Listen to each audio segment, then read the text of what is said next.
नमस्कार विद्यार्थी मित्रांनो, स्वागत आहे तुमचं आपल्या सिरीज एमपीएससी ॲस्पिरंट या युट्यूब चॅनलवरती.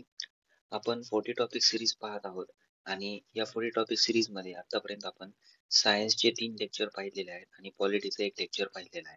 सायन्सच्या 3 लेक्चर मध्ये बायोलॉजी, फिजिक्स आणि केमिस्ट्री खूप चांगल्या प्रकारे स्टेट बोर्डच्या आधारावर महत्त्वाचे आपण 12 ते 13 टॉपिक्स कव्हर केलेले आहेत. ठीक आहे. त्याच्यानंतर पॉलिटीचे सुद्धा कालच्या लेक्चर मध्ये 8 सगळ्यात मोस्ट रिपीटेड टॉपिक्स आपण कव्हर केलेले आहेत. ट्रिक्स आणि शॉर्टकट्स सांगून चार्ट फॉर्मॅट मध्ये कंपॅरिझन करून काल आपण पॉलिटी हा विषय पाहिलेला आहे. त्याच्यानंतर आज आपण पुढचा व्हिडिओ चालू करतोय. पुढचा विषय चालू करतोय तो म्हणजे इकॉनॉमिक्स. संपूर्ण इकॉनॉमिक्स मध्ये जर आपण पाहिलं तर जवळपास एक 15 ते 20 चॅप्टर्स आहेत. ठीक आहे. तर हे राज्यसेवा प्रिलिम्सचा सिलेबस इकॉनॉमिक्सचा खूप लिमिटेड आहे. राज्यसेवा प्रीच्या इकॉनॉमिक्सला आपल्याला फक्त एक 9 ते 10 टॉपिक्स करावे लागतात. कंबाईन साठी ठीक आहे, कंबाईन साठी पूर्ण इकॉनॉमिक्स आपल्याला वाचावं लागतं, परंतु राज्यसेवेच्या बाबतीत तशी केस नाहीये. जर सिलेबस मध्ये पाहिलं तर सस्टेनेबल डेव्हलपमेंटवर जास्त भर देण्यात आला आहे आणि PYQ जर पाहिले तर त्याच्यासोबत आणखीन एक 3-4 चॅप्टर्स आपण जे मी शेवटच्या स्लाइड वर तुम्हाला सांगणार आहे की राज्यसेवा प्रीसाठी सगळ्यात मोस्ट इम्पॉर्टंट चॅप्टर्स कोणते आहेत, जे की 12 ते 13 प्रश्न तेवढ्या चॅप्टर्स मधून कव्हर होतील.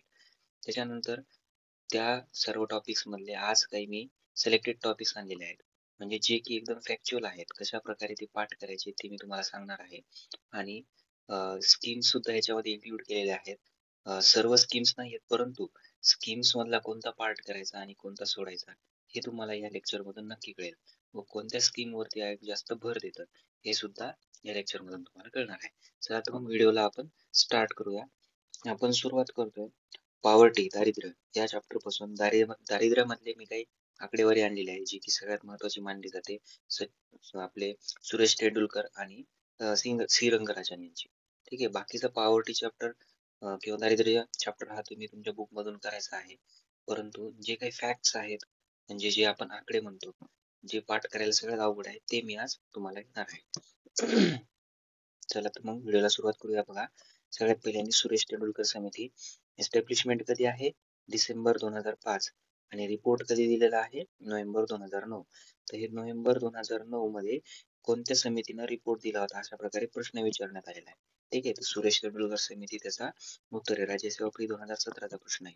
त्याच्यानंतर सुरेश तेंडुलकर यांनी किंवा या समितीने कॅलरी जे पहिले दारिद्र्य मोजण्यासाठी वापरलं जायचं ते कॅलरी हे कालबाह्य आहे असं सांगितलं होतं. याच्याऐवजी त्यांनी पॉवर्टी बास्केट सांगितलेली आहे आणि पॉवर्टी बास्केट मध्ये कोणते कंपोनंट्स त्यांनी सांगितलेले आहेत? शिक्षण, आरोग्य आणि अन्न या बेसिस वरती आपल्याला दारिद्र्य ठरवायचे असं सुरेश तेंडुलकर समिती सांगते. तर आता सुरेश तेंडुलकर समितीने दिलेली आकडेवारी आपल्याला पाहायची आहे. बघा, आपल्याला 2004, 9 आणि 2011 किंवा आपण असंही म्हणू शकतो 2004, 5, 9, 10 आणि 2011-12 या 3 वर्षाची आकडेवारी महत्वाची. त्यातली जर सगळ्यात जास्त महत्वाची म्हणलं तर 2011-12 ची आकडेवारी सगळ्यात जास्त महत्वाची आहे. कारण कंबाईनचे पेपर असतील किंवा इतर राज्यसेवेचे पेपर असतील त्याच्यामध्ये सगळ्यात जास्त प्रमाणात आतापर्यंत 2009 आणि 10 आणि 2011-12 या 2 वरती सगळ्यात जास्त प्रश्न विचारलेले आहेत. ठीक आहे. बघा, तर हे पाठ कसं करायचं ते मी तुम्हाला सांगणार आहे. सगळ्यात पहिल्यांदी तुम्ही हा आकडा लक्षात ठेवायचा किंवा हे 3 लक्षात ठेवायचे. एवढे 3 जरी लक्षात ठेवले तर पूर्ण चार्ट तुमचा होऊन जाणार आहे. बघा कशा प्रकारे. सगळ्यात पहिल्यांदी एकूण दारिद्र्याचं पर्सेंटेज किती आहे 2011-12 मध्ये? तर ते आहे 21.9. ठीक आहे. त्याच्यामध्ये 8 ऍड करायचे. तर किती येते? 21 मध्ये 8 ऍड केले 9, 29 येते. पॉईंट ठीक आहे. पॉईंट आपण सध्या कन्सिडर करत नाहीये. पॉईंट तुम्ही हे मी सांगेल त्या ट्रिक नुसार करत राहा. या ट्रिक नुसार केल्याच्या नंतर वारंवार लिहून पाहिल्याच्या नंतर तुम्हाला पॉईंट सुद्धा ऑटोमॅटिक पाठ होणार आहे. ठीक आहे. बघा, 21 मध्ये 8 ऍड केले किती झालं? 29 आणि 29 मध्ये पुन्हा 8 ऍड करा, ते झालं 37. अशा प्रकारे हे तुम्ही लिहायचं आहे. 21 प्लस 8 केलं 29 प्लस 8 केलं 37. ठीक आहे. त्याच्यानंतर 25.7 आणि 13.7 याच्यामध्ये सुद्धा बघा, 13 मध्ये 8 ऍड केलं किती येते? 21 येते, म्हणजे हे 20.9 आहे. त्याच्यानंतर 25 मध्ये 8 ऍड केलं किती येते? 33 येते. ठीक आहे. अशा प्रकारे एवढा बॉक्स तुमचा पाठ होऊन जातो. ठीक आहे. हे 3 आकडे तरी पाठ केले तरी. त्याच्यानंतर 816 आणि 1000. ठीक आहे. हे तर लक्षात राहण्यासारखं आहे, कारण 1000 सोपा आकडा आहे आणि 816. तर बघा, वरचे कसे लक्षात ठेवायचे 2009 च्या याच्यावरून, त्याच्यामध्ये -140 करायचं. -140 केल्यानंतर किती होत आहे? 860 बरोबर तेवढंच आहे. आणि ह्याच्यामधून -140 करा पुन्हा, तर 670 उरले, तर 672 आहे. ठीक आहे. ते एक रफली तुम्हाला कळून जातं, जेणेकरून एक्झाम मध्ये एलिमिनेट करण्यासाठी ऑप्शन्स जर जवळपासचा असेल तर तुम्हाला लगेच लक्षात येऊन जातं, परंतु ऑप्शन फार दूरचा दिलाय 800 वगैरे म्हणलंय तर ते लगेच तुम्ही एलिमिनेट करू शकता. त्याच्यासाठी हे असं ट्रिक म्हणता येणार नाही, पण तरी पाठ कसं लक्षात कसं ठेवायचं तर ह्याची एक छोटीशी ट्रिक आहे. ते हे तुम्ही 1-2 वेळेस लिहून बघा. लिहून पाहिल्याच्या नंतर ते ऑटोमॅटिक तुम्हाला लक्षात राहणार आहे. त्याच्यानंतर इकडे हे तर सोपंच आहे. ग्रामीण शहरी 21 + 5 केलं तर हे 26 येतं. त्याच्यानंतर अं, इथं हे 21 फक्त इथं घ्यायचंय आणि आपल्याला 21 मध्ये किती ऍड करायचे? 5 ऍड करायचे. 21 मध्ये 5 ऍड केलं की 26 येतात. ठीक आहे. त्याच्यानंतर 27.8 आणि 7.6 बरोबर 35.5 हे एक लक्षात ठेवा. ठीक आहे. अशा प्रकारे हे चार्ट 1-2 वेळेस तुम्ही लिहून बघा. ऍटलिस्ट तुमचं एवढं जरी पाठ झालं आणि ही खालची एक लाईन जरी पाठ झाली तरी खूप जास्त सफिशियंट असणार. पुढे जाऊया. आता बघा सी रंगराजन तज्ञगट यांची एस्टॅब्लिशमेंट कधी झालेली आहे? 2012 मध्ये आणि रिपोर्ट दिलेला आहे 2014 मध्ये. तर यांनी कॅलरी मध्ये काही बदल केलेले आहेत. कॅलरी मध्ये बदल करून शहरी 2090 सांगितलेले आहे आणि ग्रामीण 2155 सांगितलेले आहे. आणि पॉवर्टी बास्केट मध्ये सुद्धा थोडेसे यांनी चेंजेस केलेले आहेत. त्याच्यामध्ये आता यांनी अन्न, शिक्षण, निवारा, वाहन खर्च आणि काही इतर गोष्टी आहेत. या गोष्टी त्यांनी पॉवर्टी बास्केट मध्ये ठेवलेल्या आहेत. आता यांचा चार्ट कसा पाठ करायचा बघा. बघा इथे देखील तुम्हाला काय करायचं. आता इथं जे आपण 21.9 पाहिलं आणि याच्यामध्ये 8 ऍड केले तर 29 आलं होतं. तसंच 21.9 किंवा 21 मध्ये 8 ऍड करा, किती येते? 29 येते. इथला आकडा येऊन जातो. ठीक आहे. त्याच्यानंतर इथे तुम्हाला करायचं आहे ऍड 9. 29 मध्ये 9 ऍड केले झाले 38. त्याच्यानंतर हे 30 आणि 26 लक्षात ठेवा. म्हणजे जसं इकडे आपण 25 आणि 13 लक्षात ठेवलं ना, याची जर 13ची दुप्पटच आहे तसं 26 पाहिलं. ठीक आहे. 30 आणि 26 लक्षात ठेवा. ह्याच्यामध्ये देखील किती ऍड करायचे? 9 ऍड करायचे, 35 येतं. 30 मध्ये पण 9 ऍड करायचे, 39 येतं. ठीक आहे. अशा प्रकारे 9-10 ऍटलिस्ट दारिद्र्याचे पर्सेंटेज तरी पाठवून जातात. त्याच्यानंतर 2011-12 मध्ये बघा दारिद्र्य रेषा आपल्याला 32-47 हे विचारलेलं आहे. हे रुपये पर डे आहे. ठीक आहे. आणि इथं जे पाहिलं होतं आपण रुपये पर मंथ पाहिलं होतं. त्याला जर 30 ने डिवाइड केला तुम्हाला पर डे सुद्धा येऊन जाते इथं. तर राज्यसेवा प्री 2023 ला पर डे विचारलेला आहे. हा इथला आकडा विचारला. 2011-12 मध्ये रंगराजन यांनी दारिद्र्य रेषा काय सांगितली तिथं ग्रामीणसाठी 32 रुपये पर डे आणि शहरीसाठी 47 रुपये पर डे. ठीक आहे. तर अशा प्रकारे सी रंगराजन तज्ञगट हे चार्ट तुम्ही दोन्ही चार्ट 1-2-3 वेळेस लिहून बघा. सांगितलं अशा प्रकारे ते नक्कीच पाठ होणार आहे. म्हणजे बेसिक ऍटलिस्ट तुम्ही एवढे जरी आकडे पाठ केले तर याच्यानंतर तुम्ही बाकीचे आकडे पाठ करू शकता. ठीक आहे. आता जाऊया पुढच्या चॅप्टर कडे. ते म्हणजे पॉप्युलेशन, लोकसंख्या. आता लोकसंख्येमध्ये पाहताना आपण एक हे स्ट्रक्चर फॉलो करणार आहोत शेवटपर्यंत.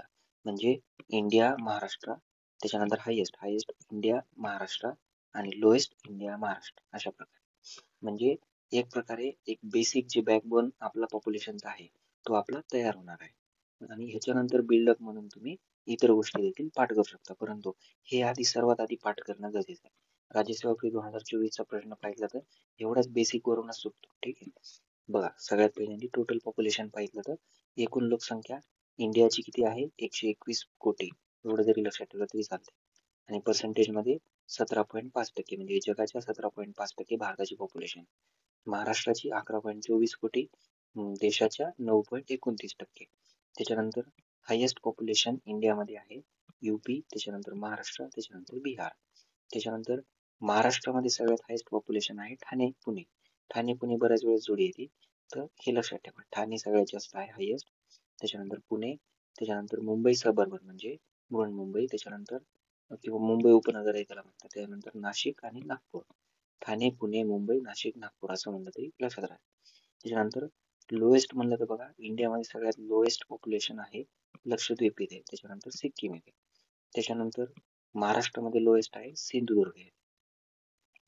तर हा महाराष्ट्र हा विचारण्यात आला होता. म्हणजे महाराष्ट्र 2 नंबरला आहे इंडियामध्ये पॉप्युलेशनच्या.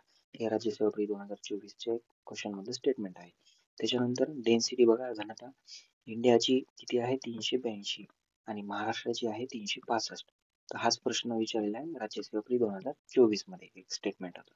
त्याच्यानंतर हायेस्ट डेन्सिटी बघा इंडियामध्ये दिल्लीची सगळ्यात जास्त हायेस्ट डेन्सिटी आहे, त्याच्यानंतर बिहार.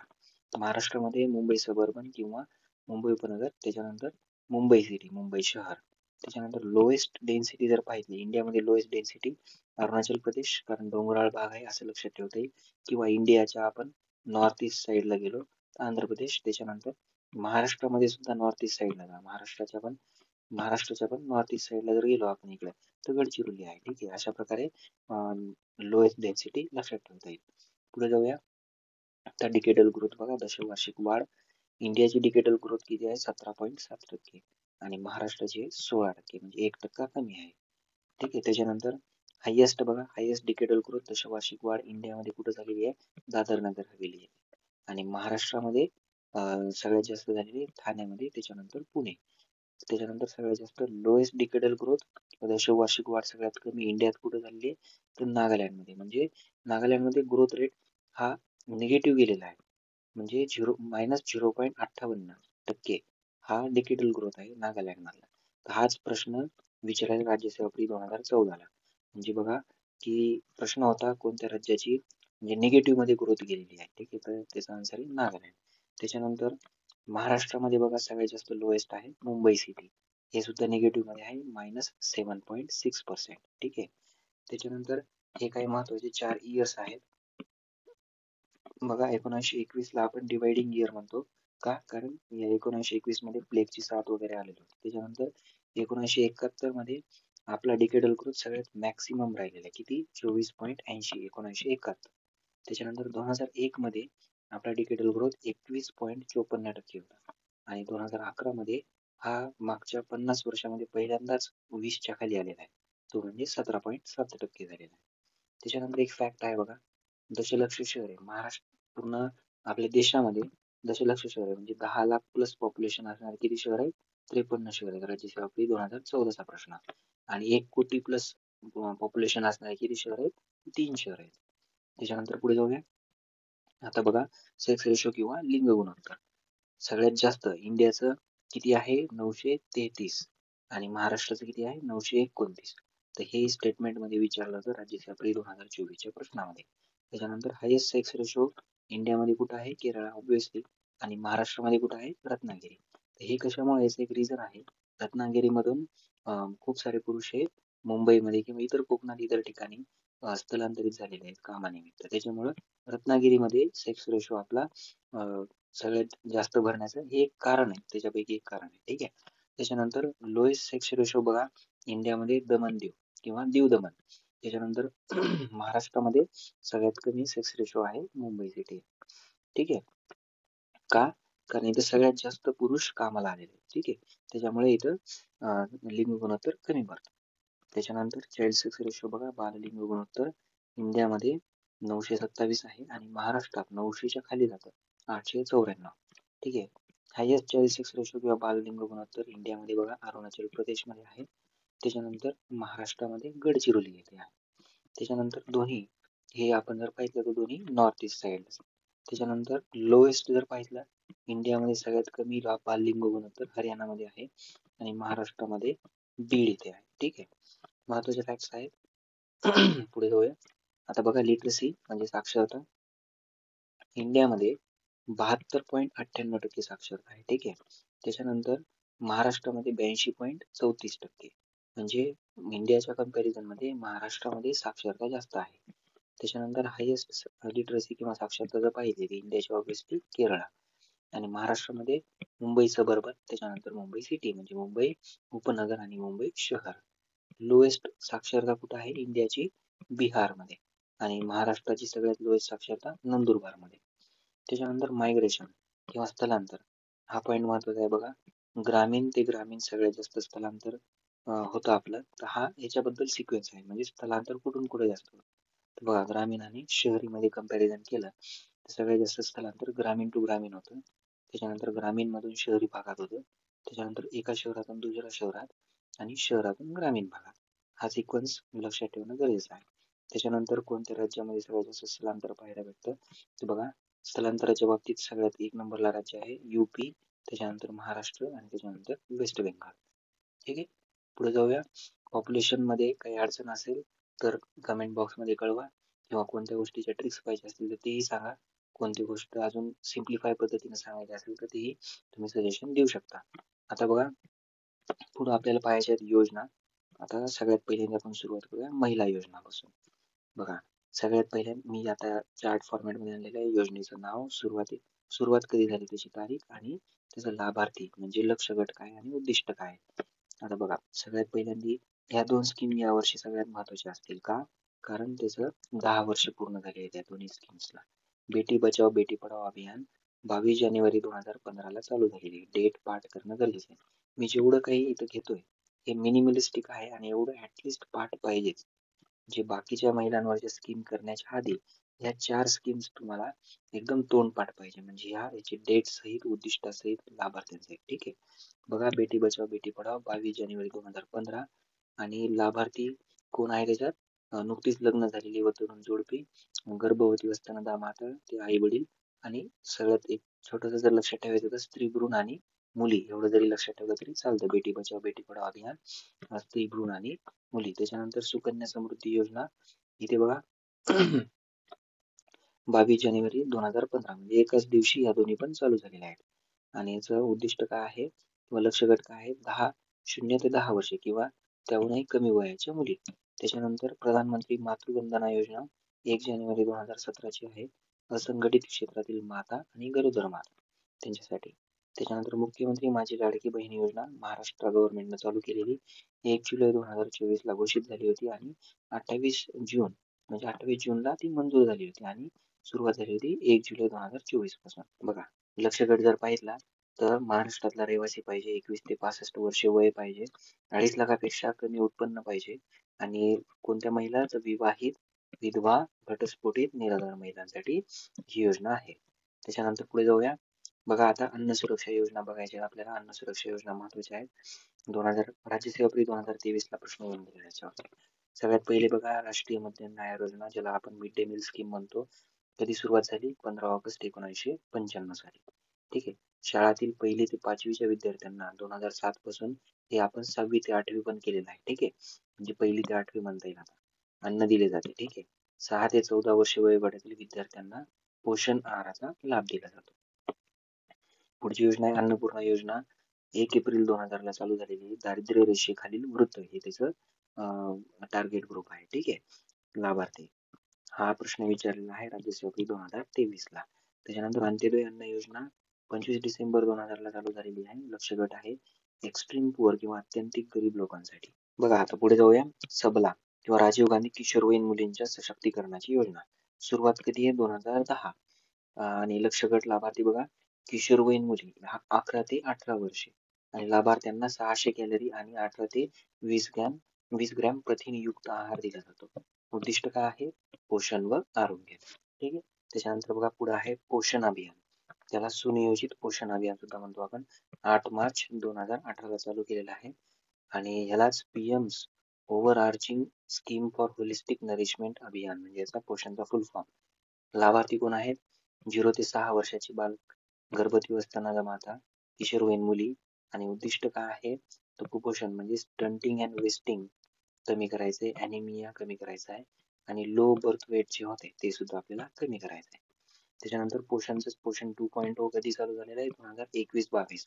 उद्दिष्ट काय आहे, स्टंटिंग जे 38.5% आहे, 38.5% वरून आपल्याला 25% पर्यंत न्यायचं आहे. मिशन 25/2022 हे त्याचं स्लोगन आहे किंवा टायटल आहे. त्याच्यानंतर संबंधित योजना बघा, पोषण 2.0 च्या ICDS integrated child development scheme ज्याला म्हणतो आपण. त्याच्यानंतर पोषण 2.0 सबला नॅशनल क्रॅचेस स्कीम. ठीक आहे. तर महत्वाच्या होत्या या योजना. पुढे जाऊया आता फायनान्शियल इन्क्लुजनच्या बघा, वित्तीय समावेशनाच्या योजना. त्याच्यामध्ये ह्यातून सगळ्यात महत्वाच्या योजना आहेत. याच्यावरती आतापर्यंत बघा, राज्यसेवा फ्री 13, राज्यसेवा फ्री 17, राज्यसेवा फ्री 19, राज्यसेवा फ्री 17 आणि राज्यसेवा फ्री 23 असे एक जवळपास 4 ते 5 प्रश्न पडलेले आहेत. बघा, सगळ्यात पहिल्यांदा डायरेक्ट बेनिफिट ट्रान्सफर म्हणजे थेट लाभ हस्तांतरण योजना सगळ्यात पहिल्यांदा सुरू झाली 1 जानेवारी 2013 ला 20 जिल्ह्यांमध्ये, आणि 12 डिसेंबर 2014 ला सर्व जिल्ह्यांमध्ये सुरू झाली. तर ही जी तारीख आहे 20 जिल्ह्यांमध्ये, ही तारीख विचारलेली आहे राज्यसेवा फ्री 2013 ला. त्याच्यानंतर सबसिडी थेट खात्यात जमा केली जाते आणि भ्रष्टाचार रोखणे हे त्याचं मेन उद्दिष्ट होतं. म्हणजे जे काही धान्य गळती होते, मधातच कोणी साठेबाजी वगैरे करतात, तर त्याच्या विरोधात म्हणजे साठवून घेऊ नये किंवा चुकीच्या पद्धतीने जो फंड येतोय तो यूज करू नये, म्हणजे त्या ठिकाणी भ्रष्टाचार रोखण्यासाठी. तर हे आहे 1, 2 आणि हे 3 स्टेटमेंट विचारले राज्यसेवा 2013 ला. त्याच्यानंतर हाच प्रश्न डीबीटीचा राज्यसेवा 2017 ला सुद्धा एकदा विचारलेला आहे याच्याशी रिलेटेड. त्याच्यानंतर प्रधानमंत्री जनधन योजना बघा 2019 ला प्रश्न आहे, त्याची डेट विचारलेली आहे, कधी चालू झाली, 28 ऑगस्ट 2014. आणि याचं उद्दिष्ट काय होतं, बँक अकाउंट नसलेले प्रौढ नागरिक हे त्याचं टार्गेट ग्रुप आहे. आणि उद्दिष्ट जर म्हटलं तर वित्तीय समावेशन करायचं आहे, आणि वित्तीय समावेशनातून काय होईल, वित्तीय साक्षरता येईल. तर हे स्टेटमेंट विचारायला राज्यसेवा प्री 17 आणि राज्यसेवा प्री 23 ला सुद्धा स्टेटमेंट आलेलं आहे. त्याच्यानंतर विमा कवच देणे हे सुद्धा प्रधानमंत्री जनधन योजनेचं उद्दिष्ट आहे. तर हे तिन्ही स्टेटमेंट राज्यसेवा प्री 2020 ला विचारलेले आहेत. ठीक आहे, पुढे जाऊया. बघा आता शहर विकास योजना बघायच्या आहेत. शहर विकास योजना देखील महत्वाच्या आहेत. ह्याच्यामध्ये हृदय अमृत आणि स्मार्ट सिटी मिशन या 2 वरती तर प्रश्न विचारून झालेत, परंतु स्मार्ट सिटी मिशन हे एक्सपेक्टेड असू शकते. बघा आता हृदय बघू, heritage city development and augmentation योजना, त्याचा फुल फॉर्म आहे. कधी आलेली आहे, डिसेंबर 2014 मध्ये. नागरी नियोजन, आर्थिक विकास आणि वारसा संवर्धन. ठीक आहे, हे त्याचे मुख्य उद्दिष्ट आहेत.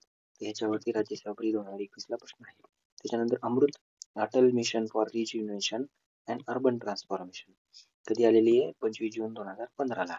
आणि याच तारखेला अजून 2 योजना म्हणजे टोटल 3 योजना चालू झालेल्या आहेत, म्हणजे अमृत, स्मार्ट सिटी आणि पीएम आवास योजना. बघा अमृत मध्ये सुरुवातीला 500 शहरं घेण्यात आली होती आणि महाराष्ट्रातले टोटल 43 शहर आहेत. शहरी मूलभूत व पायाभूत सुविधांचा विकास करणे. त्याच्यानंतर स्मार्ट सिटी मिशन बघा, 25 जून 2015 एक 100 शहरे सुरुवातीला घेण्यात आली होती आणि 2020 पासून 5 शहर ऍड करण्यात आली होती. तर मिशन बघा काय आहे, स्मार्ट सिटी मिशन तर city improvement, city renewal, city extension आणि पॅन सिटी इनिशिएटिव्ह. ठीक आहे, अशा प्रकारे या महत्वाच्या होत्या. आता बघा आपण फॅक्च्युअल टॉपिक्स पाहिलेले आहेत. अशा प्रकारे तुम्ही बाकीच्या योजना करा, म्हणजे चार्ट तयार करून त्याचं एक नाव प्रॉपर, कधी आलेली आहे आणि मुख्य उद्दिष्ट, एवढं जरी तुम्ही पाठ केलं तरी तुम्हाला प्रश्न इझिली सॉल्व्ह होईल. म्हणजे स्कीमची सुरुवात करताना सुरुवातच इथून करायची असते, की एवढं एक बेसिक पहिले पाठ करायचं स्ट्रक्चर, आणि मग ह्याच्यावर बिल्डअप म्हणून स्कीम अजून डिटेलमध्ये बघायची, आणि ती पण PYQ ला धरूनच. ठीक आहे, अशा प्रकारे काही महत्वाचे टॉपिक्स आपण पाहिलेले आहेत. इकॉनॉमिक्स मध्ये बघा मी जसं म्हटलं, राज्यसेवा प्रीला सर्व टॉपिक्स करण्याची गरज नाही, तर पूर्ण इकॉनॉमिक्स मधले हे 9 टॉपिक जरी तुम्ही केले तरी तुम्ही सफिशियंटली एकदम 12 ते 13 मार्क घेऊ शकता. हा मागचा अनुभव आहे. ठीक आहे, एमपीसी प्री बघा राज्यसेवा पूर्वसाठी महत्वाचे टॉपिक सगळ्यात पहिल्यांदा अर्थतज्ञ. अर्थतज्ञ बऱ्याच बुक्स मध्ये अवेलेबल आहे, स्टेट बोर्ड मध्ये सुद्धा अर्थतज्ञ दिलेले आहे. ठीक आहे, एक सिलेक्टेड आहे, 10 ते 12 दिलेले, तेवढे चांगले करून घ्या. त्यांची स्टेटमेंट थिअरी बघायचं काय म्हटलेलं आहे त्यांनी. त्यानंतर राष्ट्रीय उत्पन्न बघा, राष्ट्रीय उत्पन्नाचे एक 5 ते 6 डेफिनेशन आहेत, सोप्या डेफिनेशन आहेत, सगळ्या बुक मध्ये अवेलेबल आहेत आणि समजण्यासारखे आहेत, म्हणून मी इथे घेतलेलं नाही. ठीक आहे, त्याच्यानंतर चलनवाढ सोपा चॅप्टर आहे. चलनवाढ PYQ बघा एकदा व्यवस्थित. तसा रिसेंट मध्ये चलनवाढवर आलेला नाही प्रश्न, परंतु पाठीमागे राज्यसेवेमध्ये प्रश्न विचारलेला आहे, म्हणून हा सुद्धा चॅप्टर महत्वाचा आहे करण्यासाठी. तर दारिद्र्य, दारिद्र्यामध्ये भरपूर साऱ्या गोष्टी आहेत. त्याच्यामधले मी फक्त तेंडुलकरांचे आणि रंगराजन यांचे आकडे घेतले, कारण ते पाठ करायला थोडस किचकट जातं. त्याच्यामुळे एक छोटस एक काहीतरी पाठ करण्यासाठी ट्रिक म्हणून मी आज ते घेतलेलं होतं. तर बाकी दारिद्र्यामध्ये सुद्धा मोठा टॉपिक आहे, तोही व्यवस्थित वाचून घ्या, PYQ ला बेस धरून वाचून घ्या. त्याच्यानंतर इंडेक्स करायचे आहेत. इंडेक्स पण महत्वाचे आहेत. इंडेक्स मध्ये खूप जास्त प्रश्न आहेत, जवळपास 7 ते 8 प्रश्न आहेत मागच्या एक 10 वर्षांमध्ये. आणि इंडेक्स मध्ये सुद्धा काय करायचंय, इंडेक्स तो कधी आला, त्याचे आयाम काय, निर्देशांक काय, आणि सध्याच्या लेटेस्ट इंडेक्स मध्ये रँकिंग काय आहे, तर एवढं इंडेक्स मध्ये तुम्ही चार्ट फॉर्म करून ते करू शकता. त्याच्यानंतर योजना बघा, योजना मी आज ज्या प्रकारे घेतल्या, ह्या चार चार कॅटेगरीच्या योजना मी आज घेतलेल्या आहेत. ह्याच्यामध्ये तुम्ही ऍडिशन म्हणून PYQ मध्ये पहा, आणि कोणत्या योजनावरती अजून जास्त प्रश्न विचारले त्या ह्या 4 मध्ये अजून तुम्ही कॅटेगरी ऍड करू शकता. परंतु ह्या पहिले 4 ज्या मी घेतलेल्या आहेत त्या एकदम तोंडपाठ करा योजना. ठीक आहे, त्याच्यानंतर लोकसंख्या बघा, लोकसंख्येवरती आपण थोडंफार इंट्रोडक्टरी पाहिलेलं आहे. प्रत्येक एक एक आपण स्ट्रक्चर पाहिलं मेन म्हणजे ते स्ट्रक्चर तुम्ही पाठ करा. कारण कसाही प्रश्न आला तरी त्यातले जर स्टेटमेंट तुमची आकडेवारी जर पाठ असेल त्या 3-4 स्लाइड्स वरची, तर तुम्ही कसंही स्टेटमेंट कोणतेही एलिमिनेट करू शकता. ठीक आहे, आणि उत्तराच्या जवळ जाऊ शकता. म्हणजे राज्यसेवा प्री 2024 ला तर थेटच आलाय, त्या 3 स्लाइड मधूनच प्रश्न आहे. परंतु जर डिटेल मध्ये जरी आला तरी त्याच्यातून तुम्हाला एक क्ल्यू भेटून जातं. ठीक आहे, त्याच्यानंतर एसडीजी एमडीजी ह्या 2 लिस्ट आहेत. एसडीजी एमडीजी पाठ करा, त्या लिस्ट ट्रिक वगैरे काही वापरून त्या लिस्ट दोन्ही काही करून पाठ करा. म्हणजे बऱ्यापैकी असं विचारलेलं आहे की याच्यातले कोणते एसडीजी आहेत, कोणते एमडीजी नाही आहेत. हे प्रश्न तुम्ही पाठीमागे जाऊन बघा एकदा. तर सस्टेनेबल डेव्हलपमेंट याच्यामध्ये काही कॉन्फरन्सेस वगैरे आहेत. मी पर्यावरण परिषदांवरती एक लेक्चर घेतलेला आहे, एन्व्हायरमेंट सिरीज आपली जी झाली होती, तर युट्यूब चॅनलवरती अवेलेबल आहे. खूप सुंदर प्रकारे तो व्हिडिओ कव्हर केलेला आहे. त्याच्यामध्ये सर्व प्रकारचे समिट, रिओचे समिट, कॉपचे समिट सगळ्या घेतलेल्या आहेत. ठीक आहे, तर त्या व्यवस्थित बघा. त्याच्यात पीडीएफ सुद्धा दिलेली आहे, ती डाउनलोड करून पाठ करा. सगळं चार्ट फॉर्मॅट मध्ये कम्पॅरेटिव्हली पीवायक्यू सहित समजून सांगितलेलं आहे. ठीक आहे, सस्टेनेबल डेव्हलपमेंट तुमचं तिथून कव्हर होऊन जाईल. आणि 5 इयर प्लॅन साठी कोणत्याही बुक मध्ये चार्ट दिलेला आहे, तर एक चार्ट करा तयार, किंवा नोटबुक मध्ये तुम्ही तयार करा आणि तो चार्ट अगदी तोंडपाठ करा. म्हणजे त्याच्यामध्ये काय करायचं, त्याचं नाव, त्या 5 इयर प्लॅनचं, त्या वर्षीच्या योजनेचं नाव काय होतं ते लक्षात ठेवायचं आहे. त्याच्यामध्ये सगळ्यात जास्त वेटेज कोणत्या क्षेत्राला देण्यात आलं होतं, आणि त्याच्यानंतर त्याच्यामध्ये कोणत्या योजना चालू करण्यात आल्या होत्या. ठीक आहे, हे सगळ्यात महत्वाचं आहे. पहिले हे एवढं बेसिक पाठ करा आणि मग पंचवार्षिक योजना डिटेल मध्ये केला तरी चालेल. अशा प्रकारे आपला इकॉनॉमिक्सचा व्हिडिओ संपलेला आहे.